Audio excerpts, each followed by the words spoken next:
Question 721. Which type of firewall operates at the network layer of the OSI model? A. Application-level gateway.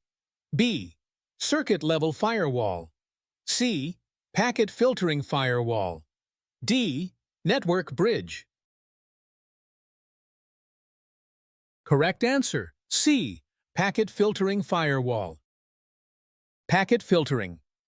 Firewall is a network security device that operates at the network layer, Layer 3, of the OSI model by analyzing packet headers to determine whether to allow or block traffic.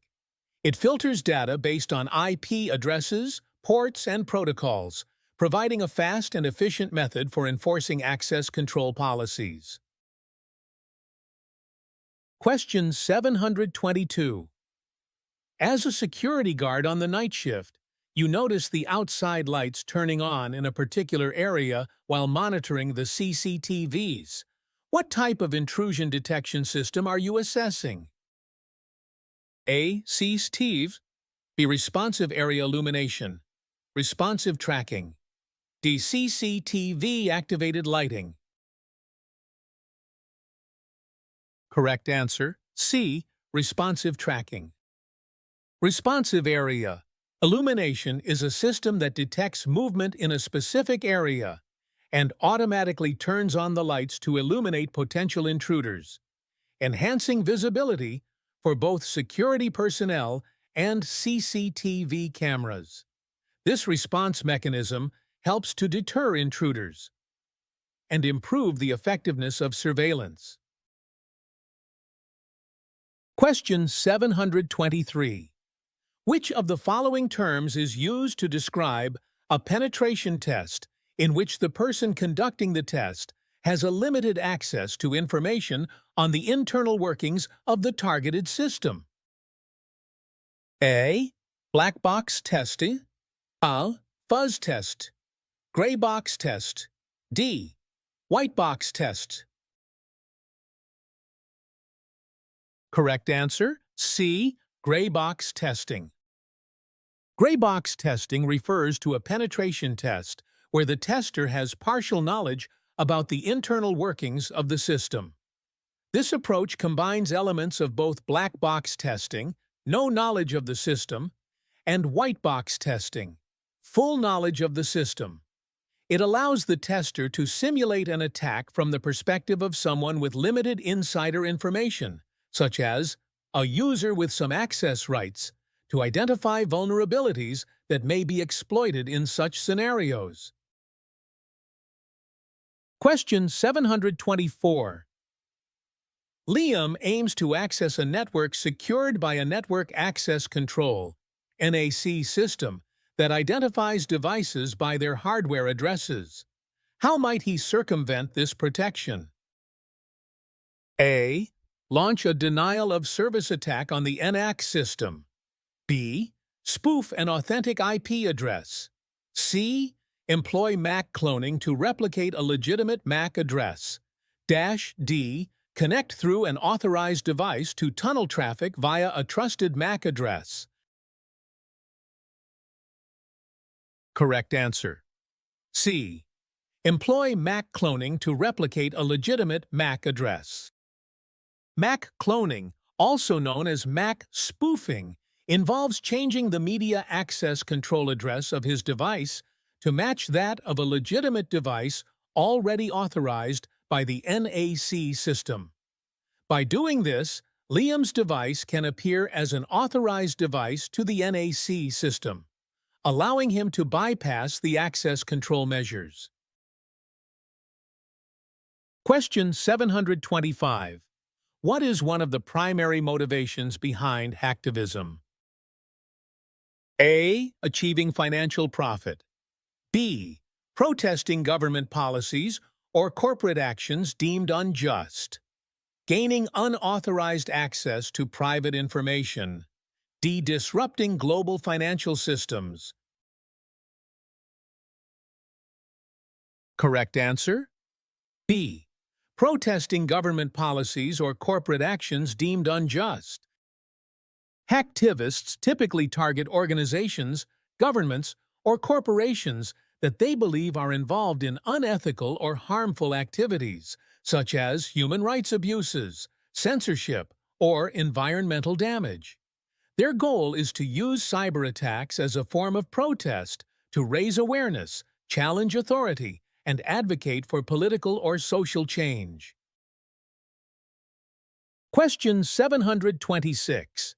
Which of the following is a common method used by unauthorized hackers to exploit security vulnerabilities? A. SQL injection. B. Penetration testing. C. Vulnerability assessment. D. Security audits. Correct answer: A. SQL injection. SQL injection is a common method used by unauthorized hackers to exploit security vulnerabilities in web applications. By injecting malicious SQL code into input fields, attackers can manipulate the database to gain unauthorized access to sensitive information, modify or delete data, and even take control of the application. Question 727. What is one major benefit of authorized hackers' work for an organization? A. It helps reduce the risk of security breaches and financial losses. B. It causes financial losses due to hacking activities. C. It increases the number of cyber attacks on the organization. D. It spreads misinformation about the organization. Correct answer: A. It helps reduce the risk of security breaches and financial losses. Authorized hackers play a crucial role in enhancing an organization's security posture. By identifying and addressing vulnerabilities before malicious hackers can exploit them, they help strengthen the organization's security framework, reducing the risk of security breaches and related financial losses. Question 728. Ryan's computer is transmitting information by breaking it into smaller, logical, and more manageable network segments. What is Ryan's computer doing? A. Subletting. B. Submersing. C. Subnetting.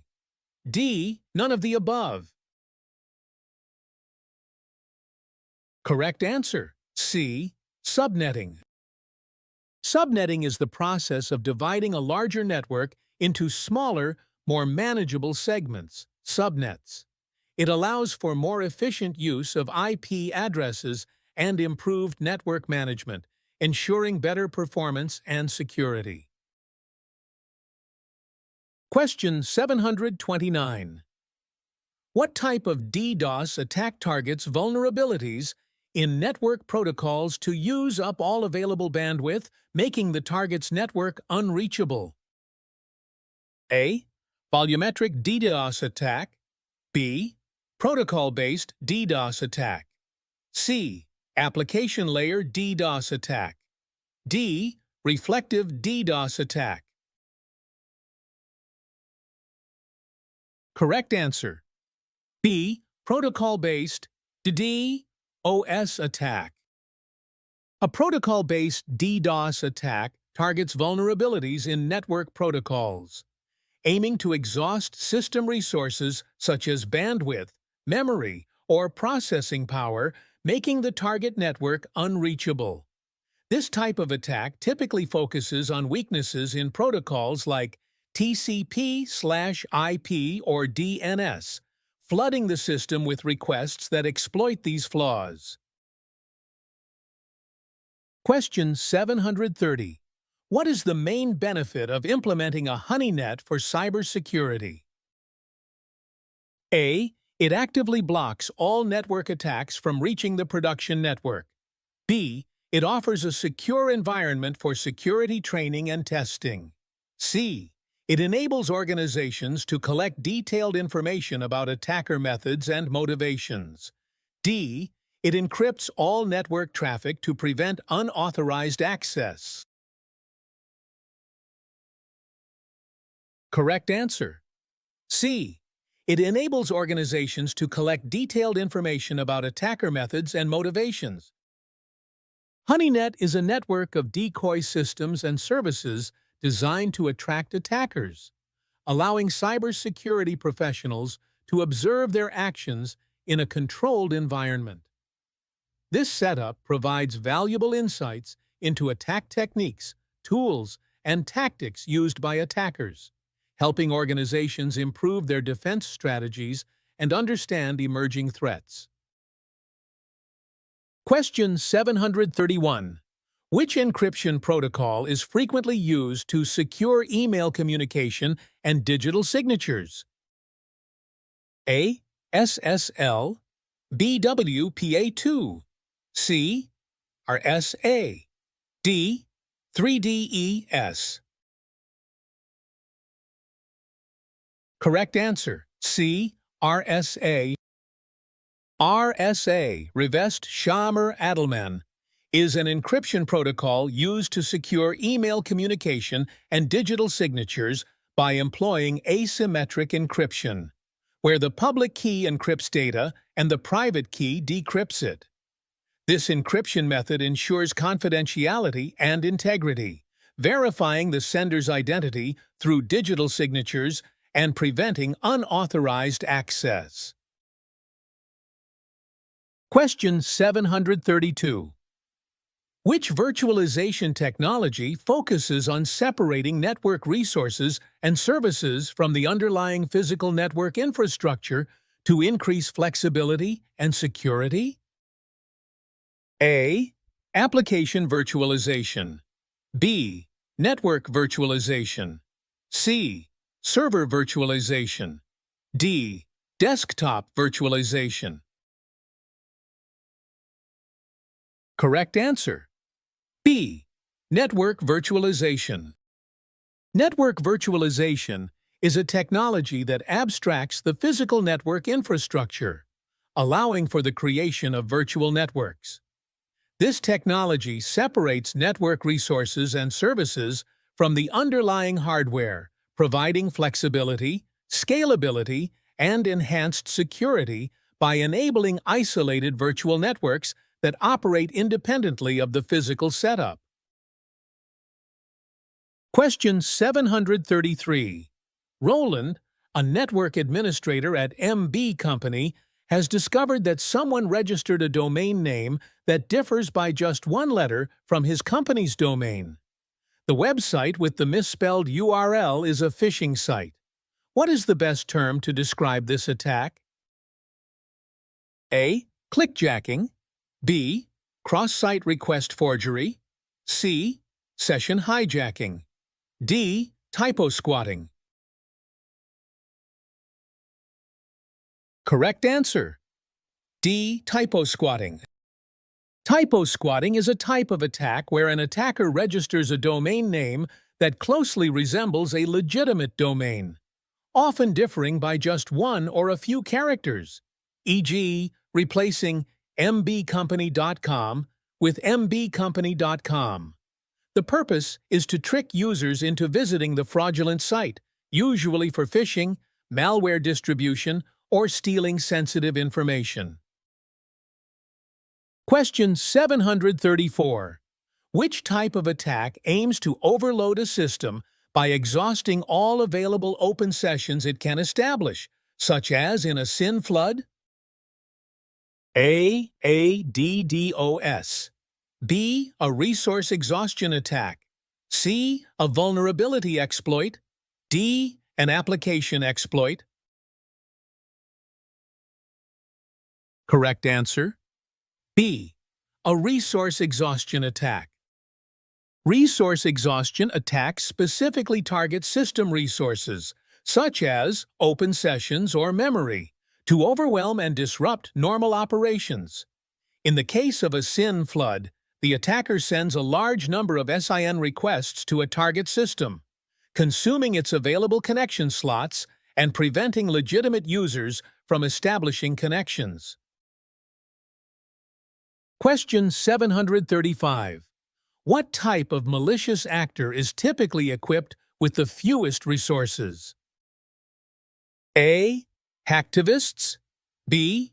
Nation-states. C. Organized crime. D. Script kiddies. Correct answer. D. Script kiddies. Script kiddies are typically individuals with minimal technical expertise who rely on pre-existing attack tools or scripts developed by others. They usually have fewer resources than other malicious actors, such as hacktivists, nation-states, or organized crime groups, who typically possess greater funding, technical knowledge, and access to advanced tools and techniques. Question 736. Alex is tricked by someone pretending to be new IT staff in his company. At their request, Alex provides the web server login credentials. Later, he finds out the person was an imposter and that confidential data has been stolen from the server. What type of attack did Alex fall victim to? A. Man in the middle. B. Eavesdropping. C. Smurf. D. Social engineering. Correct answer. D. Social engineering.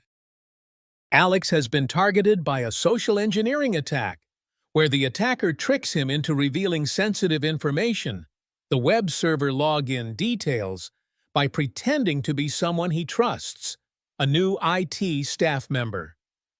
Social engineering exploits trust, authority, or urgency to manipulate individuals into disclosing confidential information, rather than relying on technical weaknesses.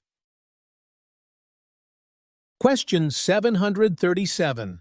A newly hired employee is tasked with reviewing the security of the company's computers. What should be his first step? A. Install the latest service packs. B. Apply all software patches. Remove all personal files. D. Implement security policy. Correct answer. D. Implement security policy. The security policy defines the framework, guidelines, and best practices for protecting the company's systems and data. It offers crucial direction on how security measures should be executed, serving as the foundation for all subsequent activities, such as applying patches or service packs. Question 738. Which of the following malicious agents is capable of spreading independently without depending on a host file? A. Trojan. B. Stealth virus. C. Logic bomb. D. Worm. Correct answer. D. Worm. A worm is a type of malicious software that can spread autonomously across a network without requiring a host file. Unlike viruses, which depend on being attached to a host file or programmed to spread, worms replicate themselves and move from one system to another, typically taking advantage of vulnerabilities in network protocols. Question 739. Which type of software appears to be useful or helpful, but turns out to be malicious instead? A. Worm. B. Trojan. C. Logic bomb. D. Adware. Correct answer. B. Trojan. A Trojan horse is a type of malicious software that seems like a legitimate, useful, or beneficial program, but actually contains harmful functions. Unlike viruses or worms, Trojans do not replicate on their own. Instead, they depend on the user to install them, often by pretending to be something harmless, such as a game or utility, and then carrying out malicious actions once activated. Question 740. Which of the following is not considered one of the 3 key steps in the forensics process? A. Analyzing the evidence. B. Acquiring the evidence. C. Copying the evidence. D. Authenticating the evidence. Correct answer, C. Copying the evidence. In the forensic process, the 3 key steps typically include acquiring the evidence. This step involves gathering and securing the evidence in its original state, ensuring that no tampering occurs during the collection. Authenticating the evidence. This involves verifying that the evidence is genuine and hasn't been altered in any way since its acquisition. Analyzing the evidence. This step is where the collected evidence is examined to extract relevant information and draw conclusions about the incident.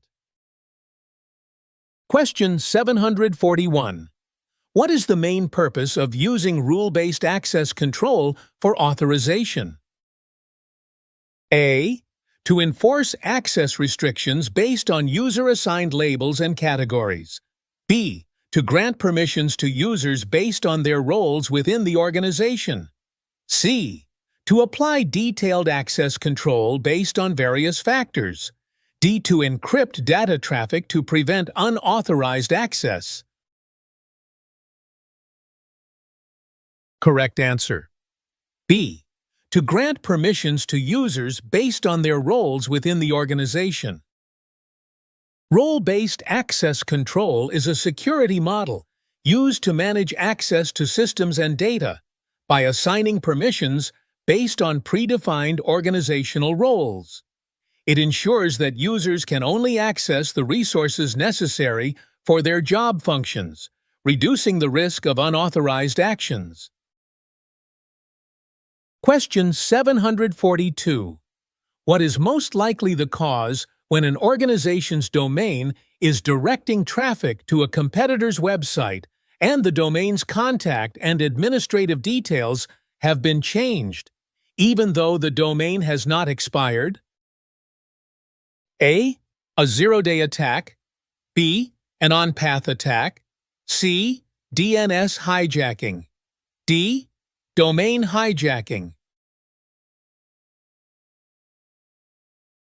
Correct answer. D. Domain hijacking. Domain hijacking happens when an attacker takes unauthorized control of a registered domain name, usually by modifying the domain's registration information, such as contact or administrative details.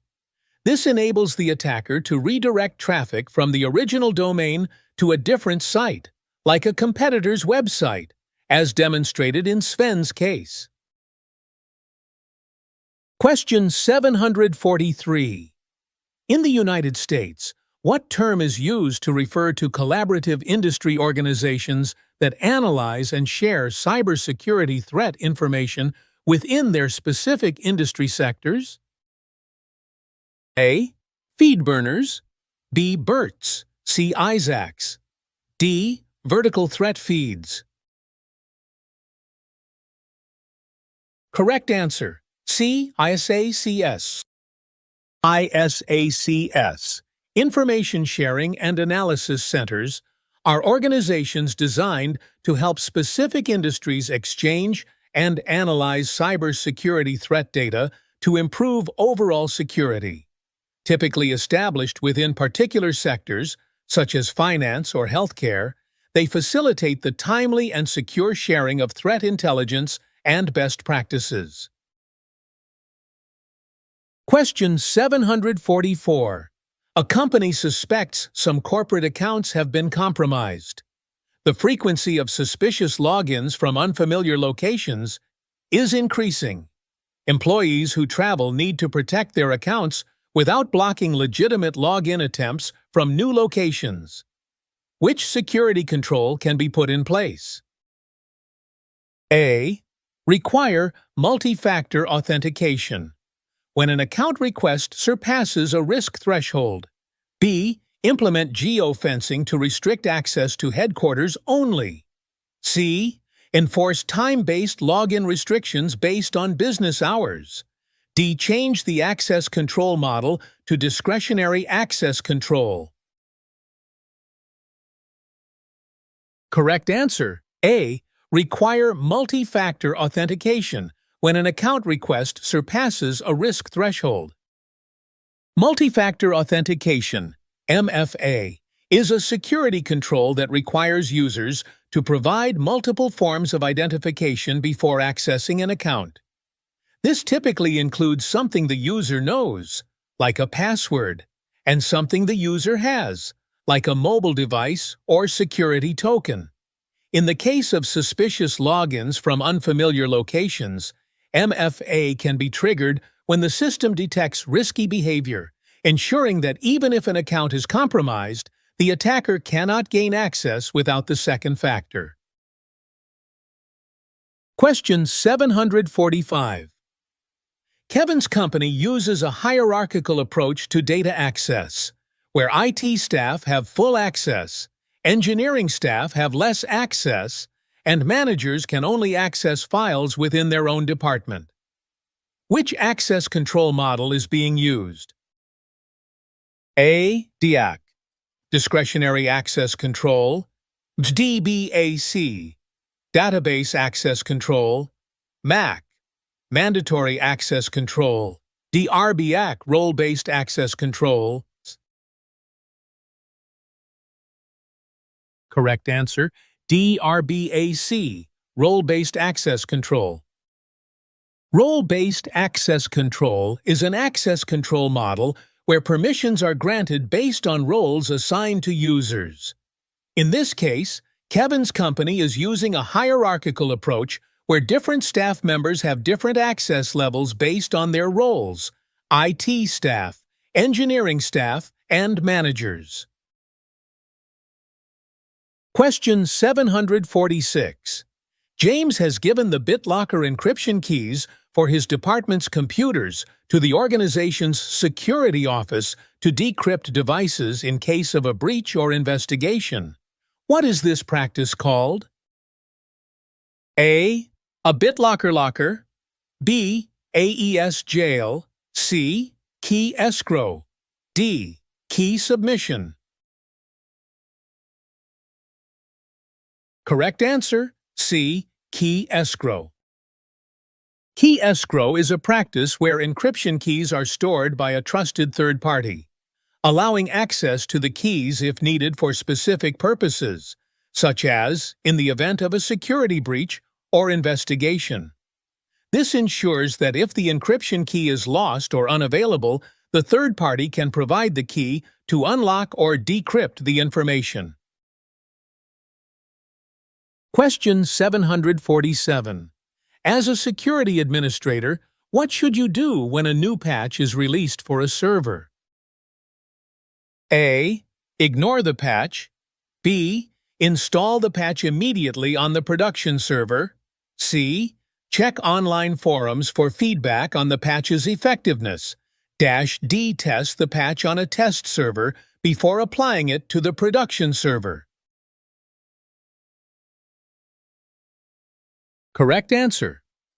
D. Test the patch on a test server before applying it to the production server.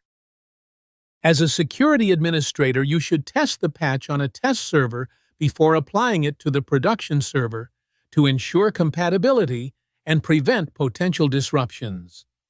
This helps identify any conflicts or issues before deployment, minimizing the risk of system downtime or security vulnerabilities.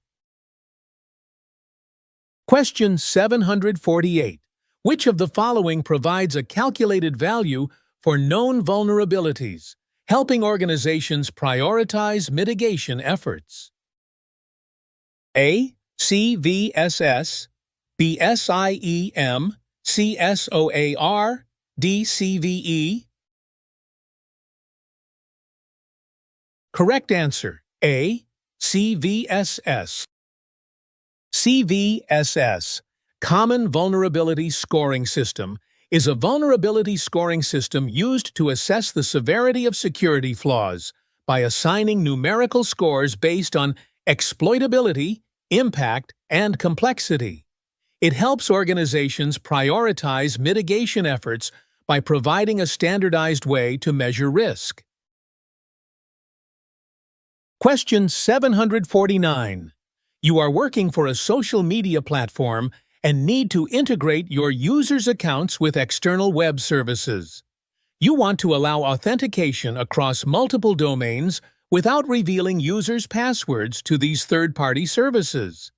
Which solution would be most beneficial in achieving this? A.